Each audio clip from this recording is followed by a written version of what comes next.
Кой е Васил Левски? Как да ти го обясна? За думи можеш по принцип. И мога да ти кажа, че той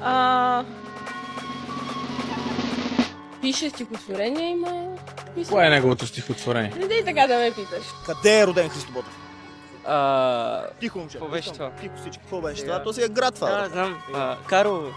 Не, къде е роден Христо Ботев? Сопот, Карлово или Калов? Не е Сопот. Кой е роден в Сопот?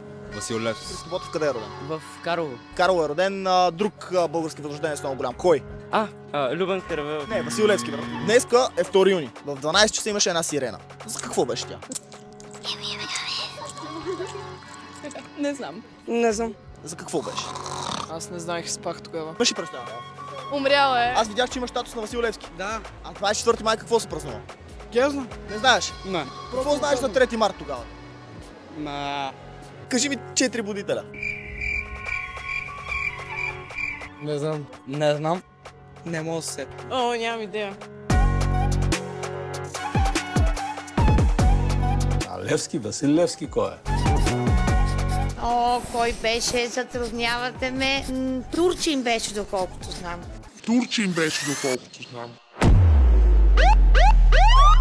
Беше решено. Нещо трябваше да бъде направено, дори да беше нелегално. Всичко беше подготвено от месеци.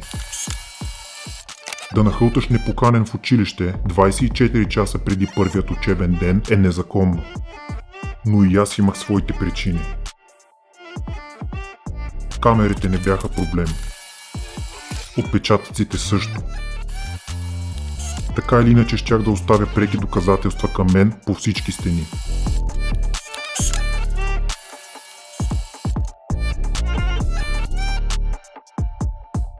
Утре е денят 15 септември, първият учебен ден. Тук ще е пълно с ученици, а някои от тях ще стъпят в училище за първи път. Всичко вървеше по план. Бях предвидил дори време да се погрижа за старите картини на героите ни, но такива нямаше. Сякаш празните стени имаха нужда от това престъпление. Но все още не бях стигнал до главната ми цел. Бъдещата класна стая на първокласниците. Знаех точно къде се намира и предполагах какво ме очаква там. Балони, украса, може би буквичка от азбуката за всеки първолак. Но и аз имах нещо специално за тях. Щях да се погрижа никога да не отговарят с думата Не знам. Не знам. Не знам. Гезно? Първокласниците в това училище щяха да израснат различни. Щяха да са способни на смели постъпки и жертви, за да ни има нас като нация. В живота щяха да пристъпват по-често напред, отколкото да отстъпват назад. Отворих вратата към класната им стая. И тогава разбрах. Децата не бяха виновни. Истинският виновник беше друг. Беше пред очите ми през последните 3 години, а аз мълчаливо го прикривах от теб. Спрях да бързам. Никой не ме гонеше. Така или иначе, тук времето беше спряло. Стените бяха празни и мълчаливи. Не казваха нито дума, а утре към тях щяха да гледат най-жадните за знание очи. За мен Левски и Ботев не са цитати, не са стихотворения, не са и картини. За мен те са път, оттъпкана пътека, по която децата ни трябва да вървят, за да придобият качества, да опознаят героизма и да направят България такава, каквато мечтаем да бъде. Нека не се заблуждаваме, че друг ще го направи за нас. Наша задача е да им покажем, че такава пътека съществува и да я направим интересна и привлекателна за тях, да тръгнат по нея веднага, щом влязат в училище, още щом чуят първият звънец. Но тук, в това училище, пътеката към героите ни почти не се виждаше. Тя минаваше покрай счупените мивки, завиваше покрай 50 годишните гардероби и сякаш не водеше никъде. А единствената светлина, която я осветяваше, идваше от счупения покрив. Децата не са виновни и можеше да бъде различно.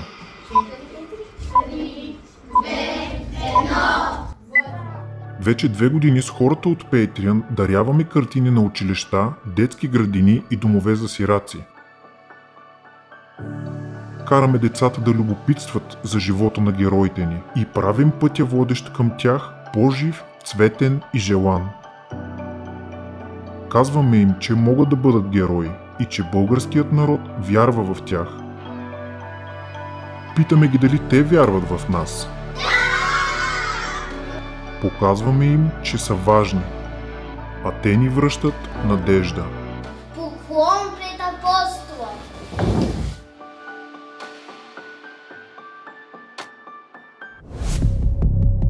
Но имаше нещо, което криех дори от хората в Patreon. Прикривах от тях главният виновник за празните стени. Срамувах се да призная, че този човек съществува.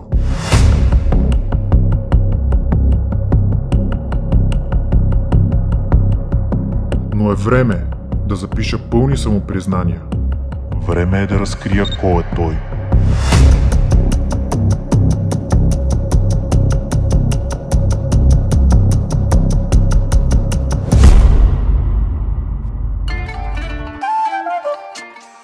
В рамките на каузата Бъдеще за миналото се сблъсквам с хиляди трудности, но за повечето съм подготвен и няма да те оттекчавам. За най-голямата трудност обаче бях напълно неподготвен. А тя е да се дари картина на училище.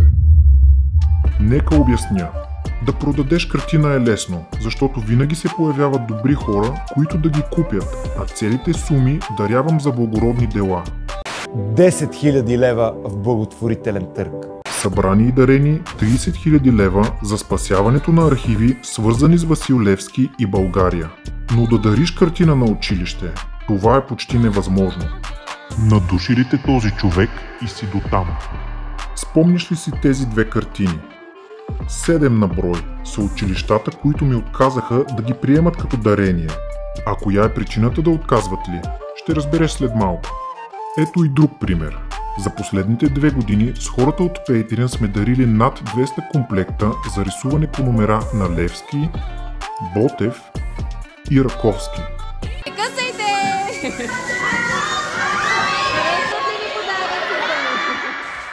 Над 200 деца от различни домове и градини са нарисували сами портрети на български герои.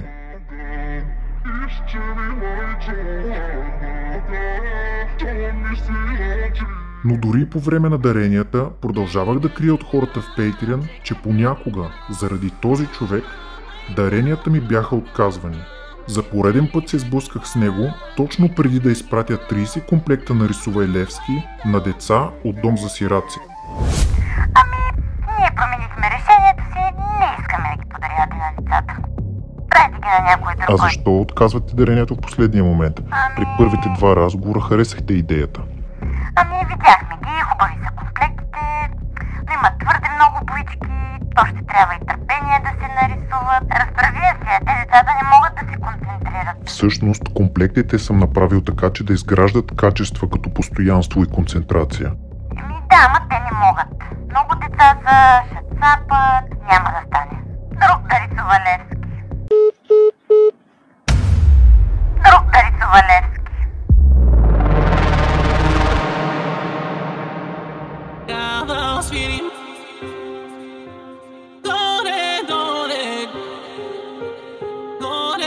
Запознай се с един изобретател и художник, за който сблъсъците с човека в сянка също са ежедневие.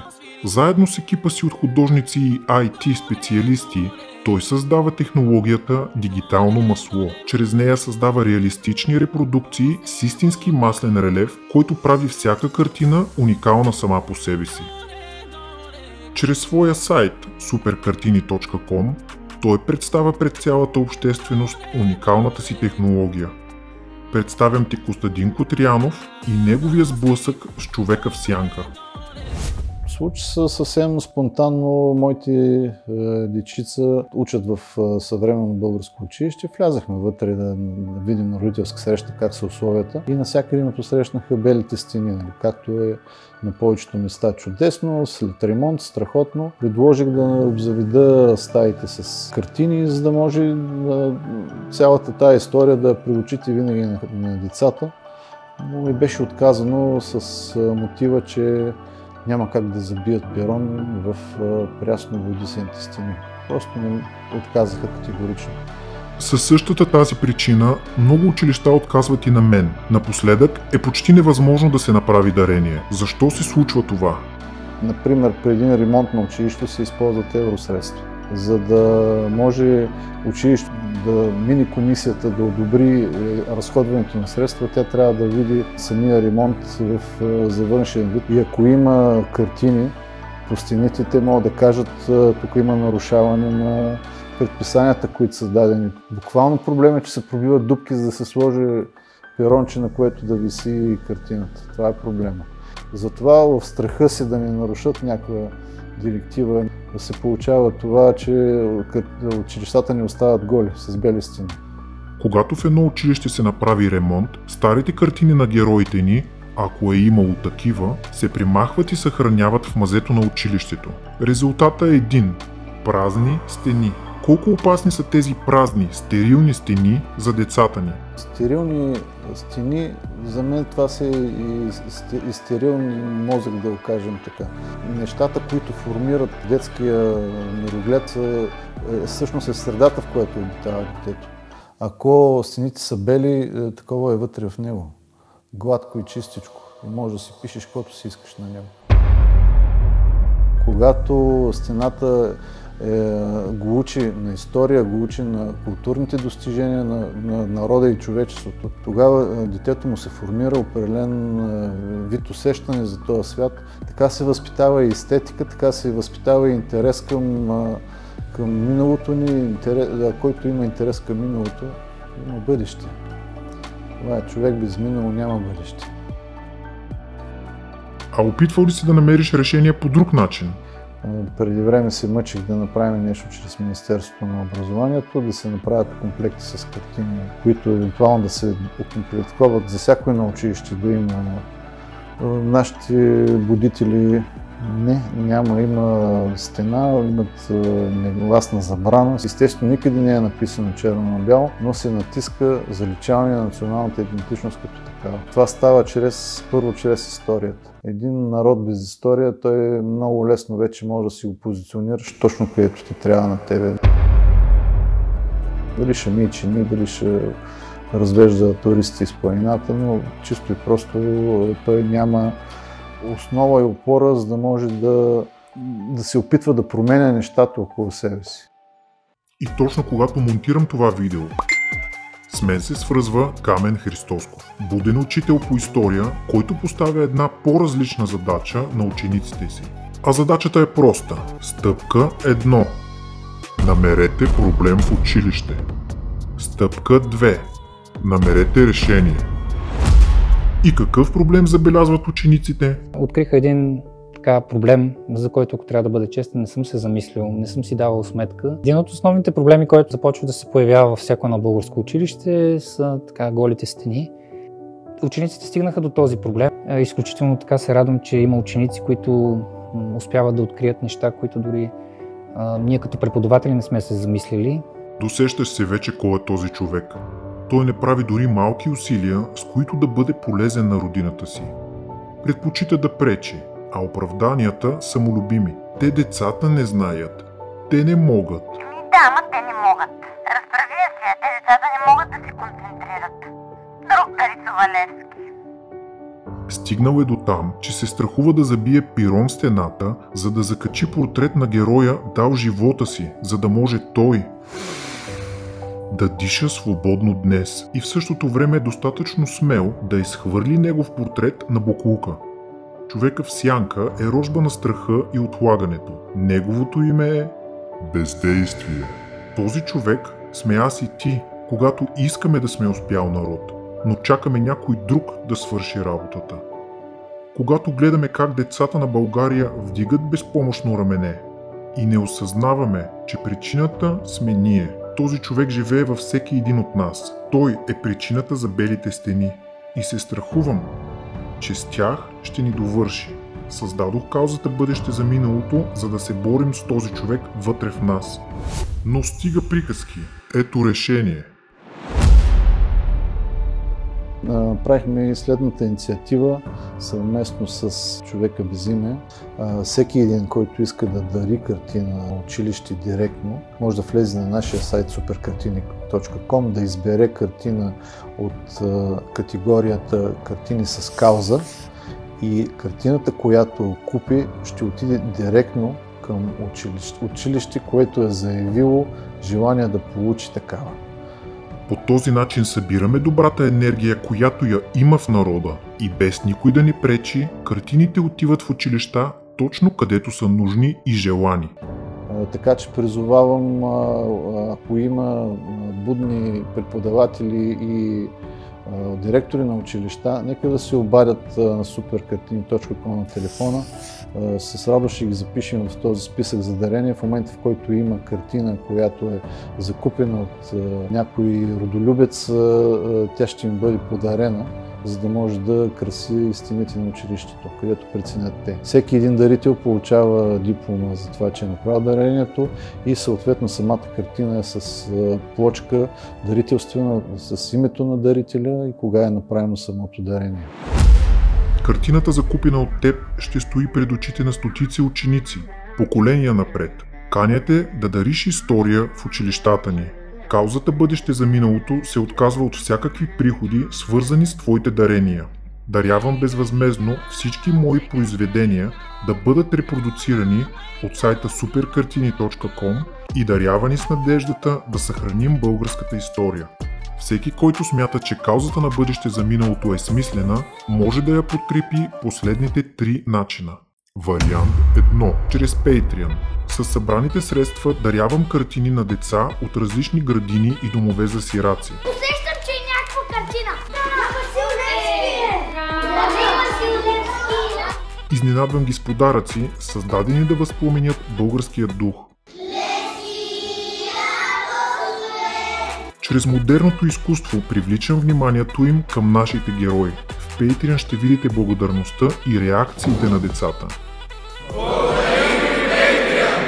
Там са и целите разговори с гостите. Децата наистина ги оценяват и ги харесват. Просто е невероятно. Идеята е учениците да намерят проблем, нещо, което ги притеснява и да намерят решение на този проблем. И някакси иска да го променят това нещо, защото просто самия българин в мен не го приема.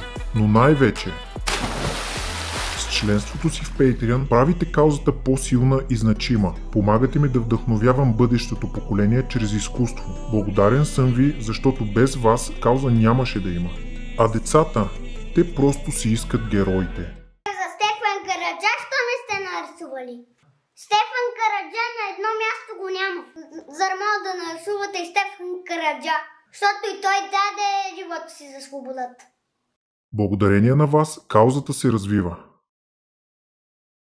Вариант 2. Чрез уебсайта на каузата. Чувствам, че в последно време света се опитва да направи от децата ни какво ли не. И всичко е все по-далеч от историята, традициите и героите ни. Затова отдадох времето си да правя обратното. Създадох стойностни и смислени продукти, чрез които децата ни да се доближат до Левски, Ботев и Раковски. Да прекарат дни и часове, рисувайки техните героични образи, без значение от уменията си по рисуване. Има магия в това да нарисуваш Левски с твоите ръце. Тогава той престава да бъде сив и някак недостижим за теб. Завършената картина е стъпка по пътеката на героизма. А пъзелът от дърво, той не е обикновен. В него съм заложил скрити символи, които може да откриеш, но може и да останат скрити за теб. Съставен е от 350 части, които разказват за живота на дякона. Всички продукти на каузата може да откриеш в уебсайт, който кръстих с името Без име. Вариант 3. Чрез сайта Superkartini. Може да поръчаш картина от сайта superkartini.com за твоят дом или офис. От специалната секция, посветена на каузата, може да разгледаш всички създадени произведения до момента. Беше време да поправя навезите от това дарение в злом. И тогава го видях, един от първокласниците. Утре той ще седне на първия чин, а пред очите му ще са те, българските герои. ще знае техните имена и ще бъде вдъхновен от делата им. Ще държи уверено ключа към техните качества. Ще върви по пътеката рамо до рамо с Левски, ще стъпва смело напред и никога назад, точно както Дякона е правил. И стъпка по стъпка ще се превърне в герой. А сега си представи стотици хиляди като него. Поколение, което не вдига рамене пред отговорностите, а се бори в името на родината ни. Поколение, което се бори за твоите идеали, когато ти вече не можеш. Справедливи, свободни и смели български деца, които не могат само едно единствено нещо – да бъдат онзи, другият човек. Отговорността да възпитаме такова поколение е моя и твоя, наша. Хората в сянка създават хора в сянка, героите създават герои. А ти днес избираш от кои да си.